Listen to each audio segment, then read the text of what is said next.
નમસ્કાર, આપ જોઈ રહ્યા છો ગુજરાતનું number 1 news network online TV news. આવો જોઈએ આજના સમાચાર।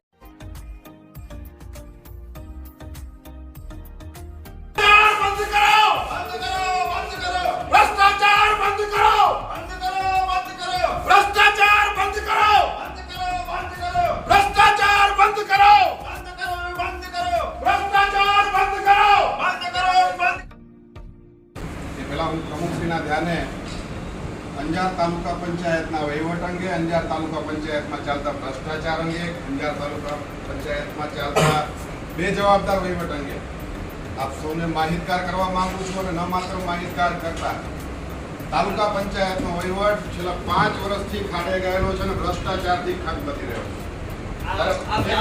રમેશભાઈ ચાલુ કરો, પછી તમે ચાલુ નહીં, ટાઈમ આપો બોસ, ના ટાઈમ નહીં, 1 મિનિટ મને વચ્ચે રોકશો નહીં। કાયદાના નિયમ મુજબ હું અધ્યક્ષ સાથે વાત કરું, જવાબ દેવા માટે બંધાયેલા છે। આપ કારોબારી ચેરમેન છો, કારોબારી જવાબદારી છે, મને ટોકોની મને મારી વાત કરો।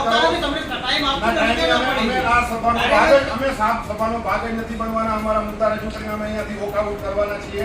મને મારા મુદ્દા રજૂ કરવા દો, હું રજૂ કરી રહ્યો છું। આ પછી મને રોકશો નહીં સાહેબ, હું અભ્યાસ સાથે આવું છું। મને વાત ટાઈમ આપવાની વાત ત્યારે આવે જ્યારે અમે ચર્ચામાં ભાગ લેતા હોય। આજની ચર્ચામાં અમે ભાગ લેવાના નથી, અમે બોયકોટ કરી રહ્યા છીએ। એના કારણો જણાવવા માંગુ છું। તાલુકા પંચાયતના ક્વેશ્ચનરીમાં મારા તરફથી પૂછવામાં આવેલા પ્રશ્નોના પૂરતા જવાબો મને મળતા નથી। ઉડાવ જવાબ આપવામાં આવે છે। તાલુકા પંચાયતના કર્મચારીઓ ઉપર આપની કોઈ પકડ નથી। ખુલ્લેઆમ ભ્રષ્ટાચાર થઈ રહ્યો છે ત્યારે આજે મારે કહેવાની ફરજ પડી છે અને કહેવાનો મારો અધિકાર છે। આજે મારો ખુલ્લો આક્ષેપ છે, અંજાર તાલુકા પંચાયત આવતી અને હાલમાં ગાંધીધામ મહાનગરપાલિકામાં ભળેલી મેઘપર, બોરીચી, કુંભારડી આ ગ્રામ પંચાયતોના સ્વ ભંડોળમાં કરોડો રૂપિયા જમા હતા અને લાખો કરોડો રૂપિયાનો ભ્રષ્ટાચાર થયો છે। ત્યારે જ્યારે મેં પ્રશ્નોત્તરીમાં પ્રશ્ન પૂછ્યો, હું પ્રમુખશ્રીને પૂછ્યું, તમે ફરી વખત કહું છું, આપ કારોબારીના ચેરમેન છો, કારોબારીનો કોઈ પ્રશ્ન છે તો હું આપને પૂછીશ। આખા તાલુકા પંચાયત નહીં, હું ગ્રામ પંચાયતના નામ લઈને ગ્રામ પંચાયત મેઘપર, બોરીચી, કુંભારડીમાં ભ્રષ્ટાચાર થયો છે। મારા દ્વારા પ્રશ્ન પૂછવામાં આવ્યો હતો કે મેઘપર, કુંભારડી, બોરીચીના કન્વર્ટના હિસાબો ભ્રષ્ટાચારના, તમને સાંભળો મારી વાત, રજૂઆત કરવાની માહિતી માંગી હતી કે છેલ્લા વર્ષનો વાર્ષિક હિસાબ, વધેલું જે કઈ હિસાબ છે, કેટલો સ્વભંડોળ જમા છે, ત્યારે તાલુકા પંચાયત તરફથી જવાબ આપવામાં મને આ તલાટી તરફથી એક પત્ર આપવામાં આવ્યો છે કે અમારી પાસે રેકોર્ડ નથી, મહાનગરપાલિકામાં મોકલ્યો છે। મારો પ્રશ્ન હતો કે કેટલો ખર્ચ થયો છે, શું વાર્ષિક હિસાબ છે, અને જે કઈ ખર્ચ થયો છે તો એના માટે ઠરાવ કરવામાં આવ્યા હશે। એ ઠરાવને તાલુકા પંચાયતમાં મંજૂરી માટે મોકલવામાં આવે છે, એની વિગતો આપણી પાસે હોવી જોઈએ કે ન હોવી જોઈએ? મેં 8 દિવસ પહેલા પ્રશ્ન જમા કરાવ્યા છે। આ ઉડાવ જવાબ થયો કે મારી પાસે માહિતી નથી, અને બેન ઉપર હું બ્લેમ નથી કરતો, હું બેન ઉપર પણ બેનની રીતે બરાબર કામ કરી રહ્યા। જવાબદારી સાહેબ, આપણે બેનનો 10% દોષ હોય ને તો 90% ચૂંટાયેલા પ્રતિનિધિ તરીકે આપણો છે, આપણી નજર નથી સાહેબ, આપણી આ કર્મચારીઓ ઉપર નજર નથી।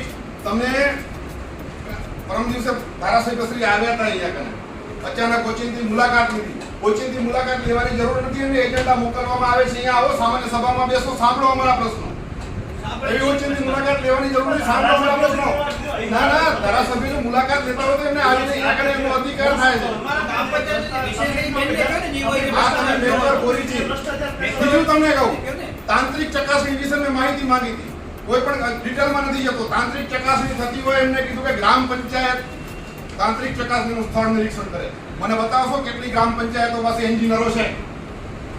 ગ્રામ પંચાયત અધિનિયમ 275 ચોખ્ખું કહેવામાં આવ્યું છે રાજ્ય સરકાર દ્વારા જિલ્લા પંચાયતો નક્કી કરશે બાંધકામના નિયમો, અને આના માટે ગાઈડલાઇન્સ ગુજરાત સરકાર તરફથી આપવામાં આવી છે। આ 275 અંતર્ગત 1 મિનિટ રમેશભાઈ, 275 અંતર્ગત નિયમમાં આવતું આપણા કચ્છના ડીડીઓ અને કાર્યપાલક ઇજનેરનું પરિપત્ર છે બેન 2020 નો, કે તાલુકા પંચાયતના ઇજનેર તપાસ કરશે, સ્થળ નિરીક્ષણ કરશે, એની કેટલી હાઈટ છે, કેટલી વિડ્થ છે, કેટલી લેન્થ છે, એ ગ્રામ પંચાયતના સરપંચને કે તલાટીને માપતા ન આવડે છે। આ ગ્રામ પંચાયત, તાલુકા પંચાયતની ટેકનિકલ તપાસની માહિતી છે। એટલે વાત એ છે કે માહિતી ઉડાવવામાં આવે છે, અમે ચર્ચામાં નથી ઉતરતા, અમે ચર્ચામાં ઉતરવા માંગતા નથી। આ માહિતી મને જ્યાં સુધી મેઘપર, બોરીચી, કુંભારડીનો વાર્ષિક હિસાબ, ખર્ચ, ઠરાવો અને એને આપેલી મંજૂરીઓ નહીં મળે. આ ઉપરાંત તાંત્રિક ચકાસણી 151 અરજી થઈ છે, તો શા માટે તાલુકા પંચાયતના ઇજનેરે આની તાંત્રિક ચકાસણી નથી કરી? આ વિગતો આજે સાહેબ 9/1/2024 નો ઠરાવ થયેલો છે. આખા તાલુકામાં શિક્ષક શાળાઓમાં સીસીટીવી નાખવાનું આજે 1.5 વર્ષ ઉપર થયું. તમે જ્યારે પૂછીએ ત્યારે એમ કહો 10 દિવસમાં ઓર્ડર થઈ ગયો છે, જી પોર્ટલમાં ઓર્ડર દેવાઈ ગયો છે, પરચેસ થઈ જશે. આ મૌખિક અમે ક્યાં સુધી ચલાવીએ? અમારા અહીંયા ઉપર બેઠેલા તમને આમાં છેલ્લા 5 વર્ષનો હિસાબ છે. કયા ગામમાં કેટલી ગ્રાન્ટ વપરાણી? આ તાલુકા પંચાયતના સભ્યો અમારા ચાંદોડા, બુડાનોડા દઈને થાકી ગયા, કામ મંજૂર નથી થતા. એટલે આ રીતે ઉડાવ રીતે તાલુકા પંચાયતનો વહીવટ ચાલે નહીં. અમે કોઈ પણ રીતે આ ચલાવીને લઈએ. તમારે આના જવાબ આપવા પડશે. હાલ અમે વિપક્ષ આ પંચાયતની આ સામાન્ય સભામાં જોડાતા નથી, વોકઆઉટ કરીએ છીએ, બોયકોટ કરીએ છીએ. અને આ ઉપરાંત ઠરાવ બુકમાં સહી લેવામાં આવે ત્યારે કોરમનું ધ્યાન રાખવામાં આવે. આટલું પૂરું કરીને અમે